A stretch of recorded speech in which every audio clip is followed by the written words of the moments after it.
Good evening, ABL bros. I think we finally did it after trials and tribulations. We overcame almost all the odds. We did have some haters going on in the background, just wishing on our downfall, but we said, no, not today. I don't even, we're not even entertaining that process. We are doing the pod, we are doing it live. We also don't know what we're doing, but it will get done. And thank you all for being with us on this evening. I would like to welcome the Podfather, our I guess the spiritual predecessor of what Tyler and I are currently doing. Alan, owner of the ABL Rockies. Alan, what the heck's been going on?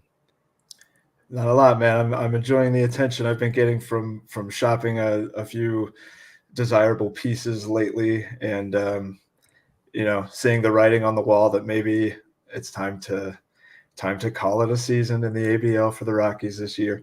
But happy to be back, sign the 1-day contract as you put it, and yeah, get through some really wild technical stuff to finally get here. I'm glad we were able to get it together. Yeah, we had, let's see, as a grand total, we had Streamlabs, YouTube, and Discord all work against us. So again, like I said, overcame all odds to get here today. So what has, this is a question I want to ask, I think anyone that we were going to have on, not just you, but like, what was it like navigating that June 1st date, especially when you were kind of in the Red Lobster tier? I think I called it, where it's just like, all right, we had a good season, time to pack it in and go home. Hang our hat on a job well done, but it's just not gonna win the pennant, if you will. Well, that's kind of exactly what it was. And if so early on, I lose Cassis, I lose Bieber, but then in week 5, I put up 320. I'm the highest scoring team in the league. I edge out the Giants, and this is without my best bat, my best arm. Things are maybe looking up. And then I have some middling few weeks, and then I have like a random 3-0 where I beat the Orioles. Hey, I beat another pretty nice team. He's having an off week. I only put up 280, but I go 3-0. That's a couple 3 weeks ago. But then this last week is when it kind of starts to look, I think, how it's going to look the rest of the year when everybody's not hitting and throwing well all at the same time. I lost John Means. I picked him up. He looked really good. High 20s points in his first start. I said, okay, this is maybe this guy can be my Bieber replacement. Things are going to maybe be okay. I'll get Cassis back. He hasn't even started swinging yet, so he's not coming back anytime soon. Means goes down. Ashcraft gets blown up again, gets sent down. Things are even any delusion I might have had about the playoffs just kind of evaporating in front of my eyes. So time to shift to moving some pieces that at least to me look like rentals. A lot of these guys are on first. McMahon's on a first. Correa's on a first. Phillips and Holmes were on first, but Sure. at least to me they weren't going to be keepers. So floated them out there and got some people. Brendan doesn't like the moves I made. I think the first thing, not any better deals out there. Well, you didn't get any good deals. You get any good offers. So That sounds like some judge projection right there. It sounds like he's projecting yeah, a little bit. He didn't like what we can't all deal for Shohei Ohtani, man. Yeah, Like, sorry, dude. it doesn't work that way for everybody. I had to get Rhett Lauder and Ryan Clifford and whoever else I got. Yeah, Mitch Spence. That's who I have to go for. That's where I'm shopping. So perfect. We'll do our deep dive into that with all the trade breakdown a little bit later. Sure. But for right now, we had at the buzzer beater, we had David was able to provide us with our power rankings for the week. He's kind of man behind the scenes that kind of takes care of that. So I'll go ahead and throw up on the screen here, which again is asking a miracle for me to actually figure out how to present this. So we'll go ahead and throw it up here. This is our official week 10. I guess week 10 in the books now. Power rankings. It looks like we have a new number 1 here. We got Joe's Dodgers, who looks like our 1-2 today actually made a deal, which again we will get into. But yeah, we got some movement here. Phillies dropped down. I know Adam was asking for our rankings. I don't think he wants to be asking anymore whether or not the rankings will be out. It's kind of a bummer. One of our biggest fallers here. It looks like we don't have a lot of movement. We're at the point of the season. I feel like it just kind of stagnates. Everyone's done really most of their selling. Is there anything here that you're seeing that kind of sticks out to you at all? Well, the Phillies, like you just said, the Phillies dropping 3, but still being a top 5 team. I made a deal with Adam recently, the Ryan McMahon deal, and we were talking, and I couldn't tell if he was joking with me or not, but he said multiple times, I don't think I'm a I don't think I'm a true contender. And I said, man, look, this is a guy, Ryan McMahon, Clay Holmes. These can help put you over the top. He's like, I'm not a true contender. I don't know why he thinks that, but when you can have an off week and drop 3 spots in the power rankings and still be a top 5 team, I think that's pretty impressive. I think that makes you a top team. Yeah, absolutely. I moved up 1 despite going 0-3. I'm pretty happy about that's that. Huge. That's a huge dub. I went had a miracle 3-0 week, only went up 1 spot, so I'm a little resentful about it. But it's what are you gonna do? It's whatever. I think it's like I'm still riding in the wake of going 3-0 a couple weeks ago, and so I was able to move up. And I got my ass kicked by like 3 pretty good teams. I didn't have a good week, but I faced 3 really tough teams. So perhaps like some modifier action or something bumped me up, but some general hijinks. Pretty fair. Yeah, like you said, it's not there's not a ton of movement to be had at this point in the year. The Dodgers back up at the top. Joe's pretty familiar with the air up there, so but it's frustrating, but he's good. There's a couple of things throughout the week that I kind of wanted to at least give some mention to. One thing, it's not really had to do power rankings, but there was a matchup this week that I think I called out last week that I thought was going to be a blowout. Ended up not even being close to one. I think I had Phils over Marlins by a lot. And this was when the Marlins were selling, like we're trying to buy everything up, compete with the NL East, with the Mets as well, buying. And Marlins actually squeaked out a win. They beat the Phils by a whole point. And I could not stomach losing by a point. Just the amount of like lineup math in your head where it all went wrong. So yeah, what if I would have did this? Yeah, absolute torture. But the Marlins were also going into this week at a 6-0 streak, and it looks like they went 2-1. Tyler's massive 347-point week was able to snap the Marlins streak of going almost 9-0 in the past 3 weeks, which would have been absolutely bananas. Quietly, potentially going 9-0, right? Yeah. It wasn't that's new Frank, right? That's new Frank running the Marlins. Yeah, very quiet. Honestly, I would absolutely agree. Very quiet because he's not putting up massive points. I think he really is playing. He's playing the right guys per week, and it's working out for him, which is absolutely what you need at this stage. Just any bit of points and luck you can get. And also another thing was the NL Central looks to be in a bit of a dead heat at the moment, tied atop the NL Central between the Pirates and the Cardinals. Looking really for any separation there. Those 2 teams have always been good since day one. And the Cubs, man, and the Cubs. Yes. It's definitely a 3-man race. Only division with 3 20-win teams. Yes, yeah, they are. And then you look at the next 2 teams, and it's like this division's all over the place. So it's kind of an odd division to be in. I don't envy Zach or Lenny having to mess with those guys. And then the final point here was actually I already brought it up, and it was just Angels went 3-0. That's all I cared about. I mean, who cares about this other stuff? Angels 3-0. That's what we're all here for, I guess. But anyways, took 8.5 minutes to get to the Angels going 3-0. That's a personal best. So was there anything throughout the week that maybe caught your eye? Well, I do think that the Padres throwing up another random top 10 scoring week after a few weeks of looking really, really bad is odd because the Padres are in an interesting spot. A lot of 24 contracts on that team, a lot of rental pieces. Abrams could be an interesting trade piece. Darvish, once he comes back and looks healthy, could be a really interesting trade piece.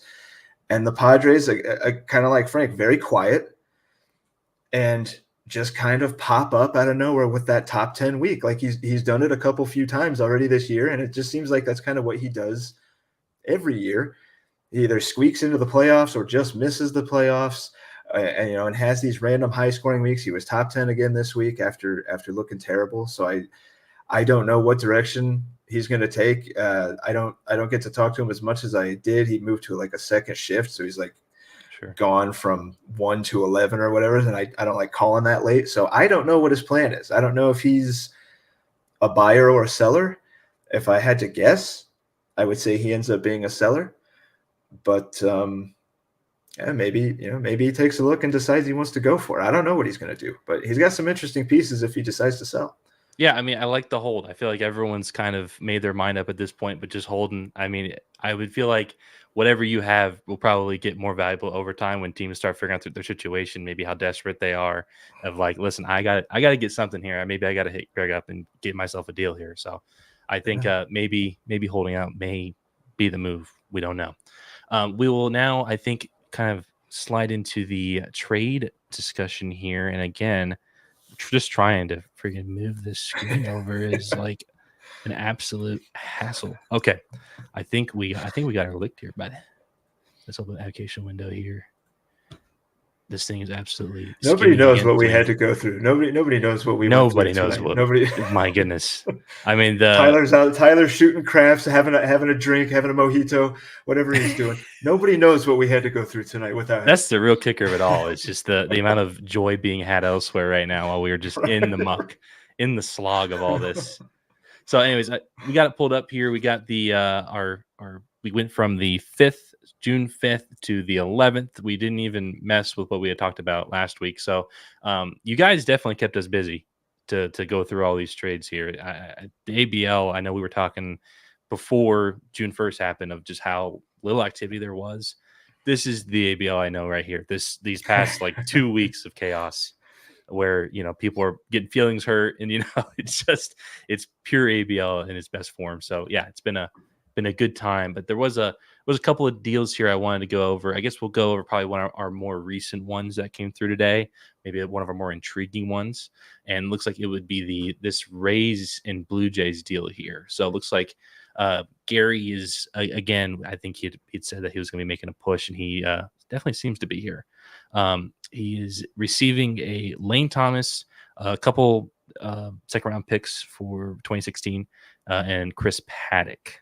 And then looks like he's also giving up a first rounder for 2027, Slade Tony and Justin Crawford.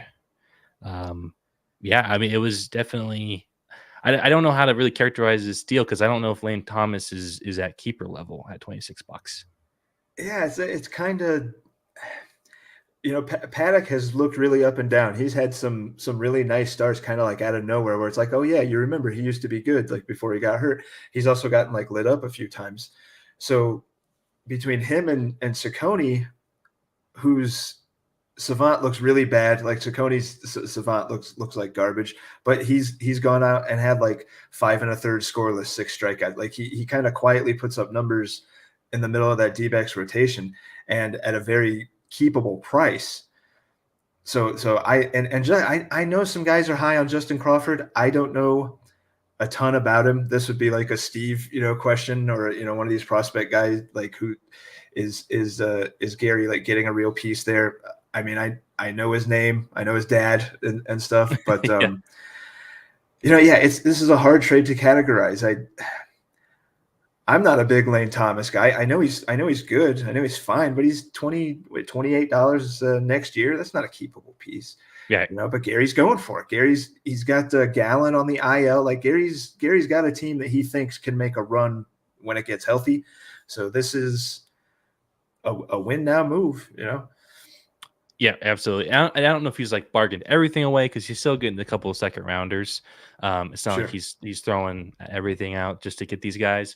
But yeah, it was definitely like Gary is obviously sticking to his guns. Like he is buying pieces up. So watch out for the Blue Jays in the NL or AL East. And then looks like next up here, I figured we'd give you a shout out here. We have this kind of a monster deal. I thought when I saw it come across, I'm like, geez, it looks like Jeff's Cardinals would be getting Hector Neris, Trey Morgan, Carlos Correa, and Danny Jansen. And while you are receiving Louder, Phil Maton, Luke Mail, Kevin Biggio, which really Louder's the piece. Louder is definitely the piece out of all this. Louder the second round pick, sure, but Louder is the piece. And this started with Jeff just wanting Danny Jansen, and I kind of so this whole dump thing. Let's just we'll get into that a little bit, and I'll editorialize on that. So I kind of smart-assed my way through I was like, okay, I'll just post here while everybody else is posting up so I can make a deal when I want to, consider this a dump, consider whatever you want. At that time, I was still trying, to win. And so I start kind of shopping these guys around. don't get a ton of bites. And then once I made the deal with Adam, some other stuff started rolling in. It's like, okay, this guy's actually making trades. And Jeff wanted Danny Jansen. I said, well, what do you think about pairing Danny Jansen and Correa? You could maybe use a slight upgrade to shortstop. And he literally says, he's like, well, I'm about to get into the hot tub. I'll give it some thought. He's like, what would it take? I'm like, well, how about Rhett Lauder? He's like, I'm about to get in the hot tub.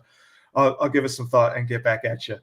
And I don't know what I did the rest of the night, but I go look before I go to bed, and he sent me a snapshot of this trade. And I'm like, oh man, I don't love trading Morgan. I don't love trading Neris. That's not a terrible, he's not going to be a closer forever. Like, he's been a nice little find or whatever, but that's not a huge loss for a team that's dumping. But I do really like Lauder. So yeah, I'll go ahead and pull the trigger. And these other scrubs are just going to help me fill out a lineup basically. But yeah, here's hoping that Lauder is everything that he's kind of advertised thus far. I'm definitely going the route of the cheap pitching with the Mitch Spence from Adam, and then the Lauder here, kind of hoping he's around maybe next year, the year after. But I think it's clear the direction I'm trying to go, and we'll see if it works. I know. I absolutely love it for you. I really do like it for Jeff as far as making a push here.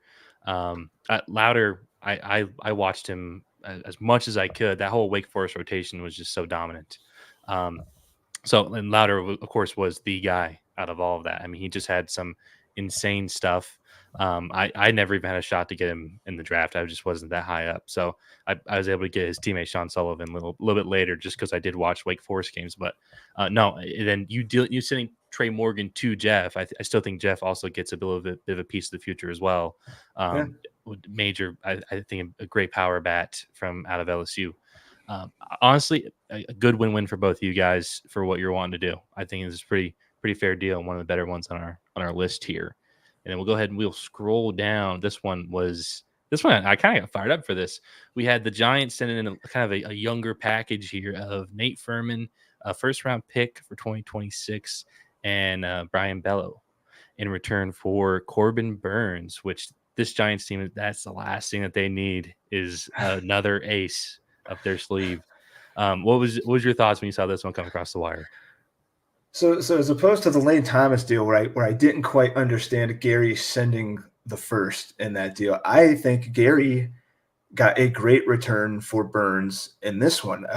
Bello is Bello. I don't know how you actually say that, but signed cheap, looks really, really good. He gets a first round pick out of it. I don't know a lot about Furman, but I think for a Corbin Burns that hasn't looked quite as dominant as we have seen him look the last couple of years, he's kind of trading like strikeouts for contact and ground balls and stuff. I mean, he's still Corbin Burns, but he's not.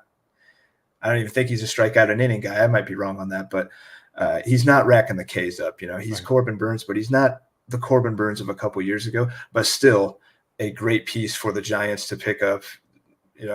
You can really see through these deals the arms race. It really is. It's not the trade deadline, but if you were to look at these deals and take the date out of it, it would look like trade deadline type deals with the heavy contenders really trying to load up on these teams that we're dumping. So who knows what the actual deadline is going to look like.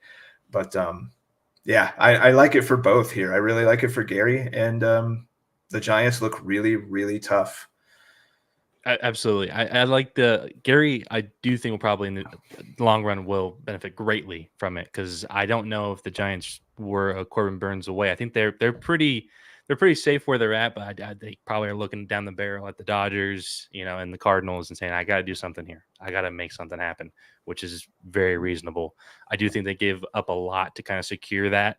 But yeah, Gary's got to be able to feel good about this return. So we'll go next up this is kind of the more controversial of our deals here. We have the Diamondbacks sending to the Royals Shohei Ohtani, and in return they get a couple first round picks next year and one Dylan Cruz, who is a controversial prospect in himself, let alone deal. This all really comes down to how you feel about Cruz, because those picks could be anything. They could be trade pieces for later. You can use it. They're going to be whatever. But Cruz is like the big get here, and I don't. I think the value of Ohtani, if he did shop him, I mean, I'm pretty sure he kind of did shop him, right? Like he did drop his name in the on the block or whatever. But I can't help a feeling like Ohtani for $36 should have brought a bigger return. But now I'm maybe not as much of a Cruz guy as other people, as Brian clearly, But really the fascination of this deal with me all starts from how Brendan acquired the pieces that he used here to get Ohtani. This goes all the way back to shortly after he first joined. And I'm going to roast Sam a little bit here. This is the infamous Mitch Haniger for five first round picks. Back when Mitch Haniger must have been lighting the world on fire. I don't know, but blah, blah, blah. One of those picks was eventually, I think, used to draft Dylan Cruz, which as we can see is the main component. And these other picks, I wrote down where he got them from, but it really doesn't matter. I just kind of wanted to jab Sam a little bit with the Mitch Haniger deal. But Brandon set this up like a couple years ago with the first deal that landed this first round pick that he ended up taking Cruz at I think 3 overall, or maybe it was 2 overall in this last draft. But congratulations to the Royals. I think he really came away with a steal here. I think Ohtani is, especially when he comes back and starts pitching, is just, he's incredibly valuable. He's the most valuable player in fantasy, and you got him for under $40 for a couple of first rounders, and Dylan Cruz in Double-A, who has not been lighting the world on fire. I think it's an incredible deal for the Royals. I didn't really, when I called Brian stupid earlier, when I called Brian stupid earlier in the Discord, that was more like stupid Brian. I didn't get Ohtani, and he'd send him to Brendan of all people. I don't really think he's stupid. If you're a Dylan Cruz guy, you're a Dylan Cruz guy. That's fine. But that stung, it stung to see him moved, and I'm glad he's out of my division. Yes. I'm glad Ohtani's out of my division. Absolutely. I do think the good news about ABL, I do think we're one of like the few leagues that can probably utilize him to his fullest. I don't know because there are some weird, wacky leagues. It's just like Ohtani is not what Ohtani should be. So especially with how many points that we kind of weight towards pitching, I think he is by far the 1-1 that you would want going forward. Yeah, I mean, for the Diamondbacks, their team is kind of set up for the future anyways. If I recall, Brian was the one who went out and got like these arms that he can use later for cheap contracts. So I think he is gearing up for probably a 2026 anyways. He's got a plan. Yeah, he's got a plan. Where maybe Ohtani's not part of that plan, which is it's kind of shocking, I think, because it's Ohtani. I mean, how can he not be part of your plan? But listen, I mean, if he is a Cruz guy, then you are getting what you want out of it, which I mean, you can't knock someone for that. So, and I think we'll go ahead and transition to this one here. It's not as fun, but it was just one that I was just kind of. Are you a Cruz guy? Are you a Cruz guy? This is kind of like a on the fence answer, but I 1000% was out of college, and then he's not the same person now. I don't even recognize. He hasn't been, right? Yeah, he hasn't. I mean, he's been starting to, I think, hit a little bit better recently, but has not been as advertised, right? Like, no, not even. And you watch a lot more college ball than I. That's why I appreciate your opinion, because you watch a lot of college baseball. I do not. So no, I thought he was. I don't want to say a lock, but I had him over Pauly going 1-1 to the Pirates. I didn't hate the pick for the Pirates, but I was like, man, they're going to kind of regret not taking Cruz there. Well, what the hell do I know? I mean, Pauly's already up there just striking dudes out, and Dylan Cruz is, I think, right now in A-ball just with a 35% K rate. So, who's laughing now? Definitely not me. So yeah, I guess that's my my Blue Jay Gary with Paul Skeens. That's who's yes. Blue Jay Gary. Yeah, right. Yes, 100%. So this is a smaller deal, but it was one that I definitely raised my eyebrow, and it was this deal right above us here, this Diamondbacks and Orioles deal, and it would be looks like Steve was able to send to Brian, who D-backs we just talked about. It's really just receiving Brett Beatty. I totally get dealing Marcus Semien. I mean, you don't think you're going to compete this year. He's on 2024. Give him to the Orioles. Let them run wild with him. But taking on a Brett Beatty who kind of been struggling a little bit, and you're taking him in through 2028. Like, it's on a cheap deal, but you're also locked into that through 2028. Yeah, at some point, I mean, he's got to show you something. He's going to start playing second base. Yeah, that's pretty fair. That's what he's going to show. They're going to the Jeff McNeil era is over. They're just going to take the Mets are just going to take these guys like they're playing OOTP or the show or something. Just stick them at new positions and assume that will work. This is the Mets are going to Met here. They're going to find a way to screw these guys up. And if I like Beatty, I have him in the Golden Sombrero League. I don't think you're in that one, but I do like him. I have pursued him in ABL in the past, but he is definitely another guy that seems to not do the most with his chances. He has been given multiple chances, doesn't really do the most, and then goes back down and rakes. And those kind of guys, the ultimate fear is they're just quad A guys, and might be able to give you some ABs in some form or another, like going forward, but isn't going to be that guy we thought he was going to be. Absolutely. Maybe he had no action on Semien. Maybe he didn't have a lot of bites. I have to assume that might have been the case, and you just look at it. It's like Beatty might get a shot. I know I'm kind of going on a limb here, but it's honestly it's the best potential return I can get. So if that's the case, listen, I'm not gonna knock anyone getting the best deal that they think they got. So next up here, I think we're gonna move away from the trades, and we're gonna see if we might have maybe a profit amongst us here. I don't know what's going on, but I'm gonna share my screen here again. And I thought this move was very interesting. I kind of wanted to see what you thought about it. Is there something we don't know regarding Trevor Bauer's employment status? Mark going out. I follow his agent, Rachel Yes. Luba on Twitter, and pretty much I think he's been throwing. It seems to always be for like a kind of a different team. I don't know what he's like, barnstorming or something. He's like in Mexico kind of going right now, I think. Yeah, he's like signing 1 week contracts or 1 month contracts, but looking really good. Obviously not against top competition, but he does look really good. I haven't heard anything about somebody, he had a meeting or something, or she reached out and talked to whoever. But Mark is smart, Mark is smart. Maybe he knows something, maybe he does. Yeah, I was very pick him up for $1 and see what happens. I saw that and I was immediately worried. I'm like, there is something I am not aware of. Right, you go to the wires and see what you missed. Like, you type Trevor Bauer into Google and say, no, I knew all this already. It was an immediate Twitter screening for me. I was like, something is amiss here. All right, so I think that kind of wraps up what we had as far as this past week. I think we'll kind of transition into our current week 11. And again, I'm fighting my mortal enemy, the screen share here. So okay, we'll pull up. I think one of the teams I want to talk about, which has now become kind of a thing for me to talk about them, and it's the Miami Marlins, and they are facing. They've already done, I think, most of their buying, and they are going to have to go through a bit of a gauntlet for, I guess, getting back on that 3-0 track, playing against the Athletics, the Pirates, and the Giants. I don't know.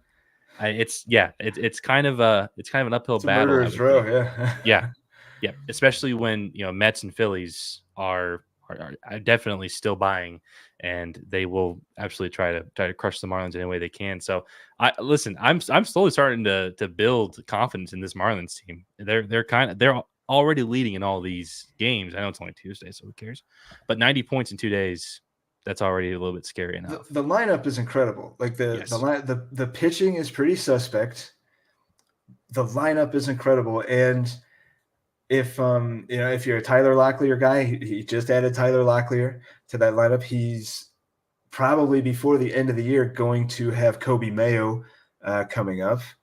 So it's a lineup that looks really, really good for now with some expensive guys, but he's also going to have young guys to come in and like replace those expensive guys. But the pitching is, I think, pretty rough. I don't know if this is pitching. It's what really anchored by Aaron Savali, and I guess Lance Lynn, big fat Lance Lynn, is probably more apt to be the anchor. But when your rotation is fronted with Savali and Lance Lynn and Dakota Hudson, Fetty has been great. Fetty has been like a hell of a fight. And Tyler Anderson has been a crazy good. But I think regression might smack those guys around a little bit in the second half. If anybody ever starts hitting again, if homers ever start happening again, I really like the Marlins. I think he needs to add a pitcher. I don't know where he's going to get it from. He's got pieces though. He's got young prospects. He can go out and get one. If somebody's, I don't know if it's going to be Yu Darvish, 38-year-old oft injured Yu Darvish, but that probably won't cost you a Kobe Mayo. But no, he can go add one, and he needs to. But he can compete. This lineup is good enough to compete. Yeah, what I would say 100%, very fair. And looks like next up here I had on my list was our. We can take a shot at Tyler since he's gone out of the office. He put up, I think, our highest score of the week last week. I could be wrong. I'm going off of zero facts, just vibes. But he put up 347. That better be enough. Otherwise, what the heck is somebody else? I think it was. Yeah. And has a bit of a cakewalk this week to another 3-0, kind of extending his AL Central lead. He plays myself. He plays Lenny and the Blue Jays, who seem to be, I think, buying, but I still don't think it's going to be a huge problem for Tyler. So just extending that AL Central lead even more against the Tigers, which Tigers I've been pulling for them all year. I mean, I feel like John's got a heck of a team there, and it's not showing in the win column. It's frustrating. Man, the Royals sitting there too are not, what was he, 16-11, something like that? I mean, he's lurking in the shadows and doing a little buying and a little selling himself. I didn't mean to deviate away from what you actually wanted to talk about. I don't see what Brendan's up to. The guy's sneaky. Yeah. The Royals are interesting because he obviously is bought Ohtani, but that's not just a win now thing, but obviously going to help him for this year. So I don't think he's not dumping. He's not dumping. Not yet, at least. And that we could have a whole separate conversation on, do you think it's smarter to move guys now and avoid the potential for, okay, well, if this guy gets hurt when the deadline's around, I don't get anything for him, or I get 20 cents on the dollar. So move him now for maybe not what I feel is, this is me talking about Ryan McMahon, but for maybe what I don't feel is totally, 100 cents on the dollar, but getting a guy I like, go get a guy like Mitch Spence, who is not totally proven, only started a few games for the A's, but looked okay. And then I'm trying to tell Adam, throw in Ryan Clifford too. Ryan McMahon's having a career year. He's quietly kind of having a career year, but he is. I mean, he's 3.2, I think at the time he was, points per game, plays second and third. Now I could wait. Should I wait until the deadline gets closer and maybe more guys are desperate for a second or third baseman? But on the flip side of that, maybe they aren't. And nobody's buying Ryan McMahon, and I get nothing for him. And he probably goes back into the auction next year, and I watch myself finish 25 games under. That's kind of the things everybody has to weigh. The Padres clearly are doing it right now. The Marlins, is he going to feel like he's in position to go spend maybe a higher level prospect on a big arm and really make that push? Any lineup with Harper and Tatis in it is. Yeah, absolutely. I would love to see more buyers, and I would like to see just some wild and wacky trades. It's just kind of like, whoa. I hope this 2-week frenzy is not it. I don't think it is. This league never. I don't think it is, but it's. As a person that went through, I mean, I really went through everybody that I thought was going to be not necessarily a buyer, but a contender, and trying to look through the lineup. Can this guy use Ryan McMahon? Can this guy use Correa or Danny Jansen? And I didn't land on a ton of perspective. Okay, this guy needs what I have to offer, and then he's got something I would like in return. The Giants asked for Evan Phillips a lot of times for me to kind of, not throw him under the bus, but to divulge a little bit of, he asked for Phillips a lot, and we just couldn't really land. So, man, the prospects you have that are really good are too good to ask for Evan Phillips. And then the guys that you're offering me up are intriguing, but I feel like I can do better. I can feel like I can get, and I had to trade for Parker Messick, who I like, and I maybe a back end guy for the Indians a little bit down the road. But that's kind of the thing, could I have waited and maybe somebody thought a Dodger reliever would really put them over the top at the deadline? Could I have gotten better, or was Messick or that level of prospect what I could have expected to get the whole time? That's one of the things that'll haunt me. I totally get that. I also like even being kind of a seller. It's so frustrating dealing with maybe a team that has such like a front loaded prospect core, and then it's just a bunch of garbage. There's a Yeah. few of those teams, and it's like, dude, I don't want to touch these guys that you have. I can't with anything I have. Like, I wouldn't even ask about them. Like, Yeah, I know they're not off the table, but off the table for what we're going to be talking about. right. For Evan But Phillips, at least, I these get are the that. guys I'm interested in. Yeah, it's like, what do you want me to Yeah. I can't help what I like, I'm sorry. But, like, a nice maybe top 300 prospect, maybe, like, in the 3 to 200 range feels a little more reasonable. So I like those Yeah. teams that have average, mediocre prospects that will do nothing. So, Yeah. we'll move on to our final bit here for myself, and I'm looking at, the Pirates this week. Pirates are looking to be kind of like a kinda, I guess, a dream killer, probably be the best way to describe them. They're facing almost all of our buyers, which I don't know if the Cubbies were really a buyer going into it. But they definitely are hopeful. They're definitely, I think, playoff locks at this point. They have to be with the amount of wins they have. Whether or not they're going to be able to go deep into the playoff run, I don't know, against some of these stacked Central and West teams.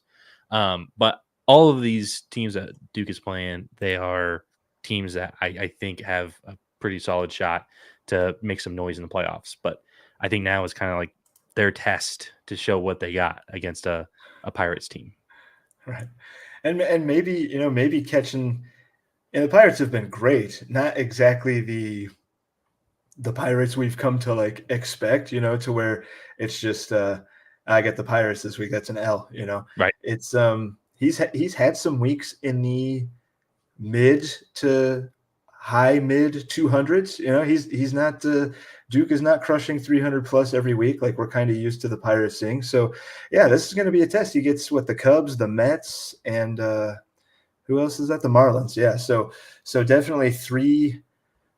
I call them hopefuls, I guess, if nothing else. But the Mets are out there making moves. We talked about the Marlins, and the Cubs are always open for business. Like Frank's making moves all the time. So and kudos to Frank. I'm happy seeing the Cubs 20 plus wins right now. I'm happy kind of seeing all those machinations kind of finally coming together and maybe gelling into the team that Frank thought it could be. So yeah, that should be fun.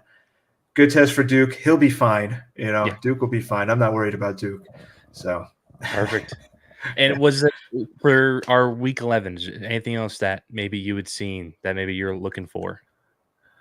Man, what did I say? I forget what I Let me typed out. pull up I here. don't know if I I typed think we're looking anything at the out yet. Yankees. I think we're looking at the Yankees here. Oh And yeah, maybe see. seeing the Yankees at Yankees do God, kind what of was have a he? tough week. They're Yeah, playing yourself. Yankees with a rough week, except for And me. But and yeah, it looks like they're also okay. So it looks like we're looking at the fight for second is what the that's storyline what of it the week was. is Yeah, here, yeah, because it is kind of a tough. It looks like could be maybe a 3-0, 2-1. It's kind of all over the place where either one of these teams are going to fall throughout this week, because we have the Yankees playing the Dodgers, Mets, and Rockies, and then we have, what was the other team that we're looking for? The Blue Jays. Gary, let me see yeah. him pull him up, see who he's facing. And Gary's team is interesting. I mean, Yeah, he's one that's kind of like Frank. He's always making moves. He's got an ace pitcher on the IR with not with arm stuff, but with hamstring stuff. So one would assume that Gallen will come back and be a significant boost to his rotation. So man, it's yeah, the fight between him and the Yankees for second in that division is going to be an interesting one. absolutely. Well, boys, I think we freaking did it. I think we got this thing licked. I think we may have successfully done a pod. I mean, I don't know. I don't. Tyler may have a couple notes for us when, well, at least for myself, anyways, when he gets back from hamming it up in Vegas. But Alan, I freaking cannot thank you enough. You've been one heck of a trooper today. You stuck it out through thick and thin. Dude, I'm glad we did it. You were very dispirited there for a little bit. Like you were talking to yourself. I mean, I don't know if you knew I could hear you some of it, but you were talking to yourself about how frustrated you were. We did it. We did it. We started late, but we did it. Morale was at an all-time low for my own self. And like we came in so happy. I was so happy to come back and be a part again, and then it really just all downhill from there. But man, we got there. I'm glad you guys both hit me up and asked me back, and anytime you want, man. Absolutely love to hear it. We're gonna freaking get the whole gang together. We're gonna have a collab with like 8 people. We're gonna have just a fantastic pod one day. Maybe I can get more than one other person on this stream without it just absolutely crashing. So everyone, thank you so much for tuning in. Bless you, all of you. We will be back next week. I think Tyler hopefully will be back in the driver's seat, and maybe this will go much smoother. So Tyler, please come back. Boys, we love you. You all have a good night. Thank you. Bye. Thanks, guys.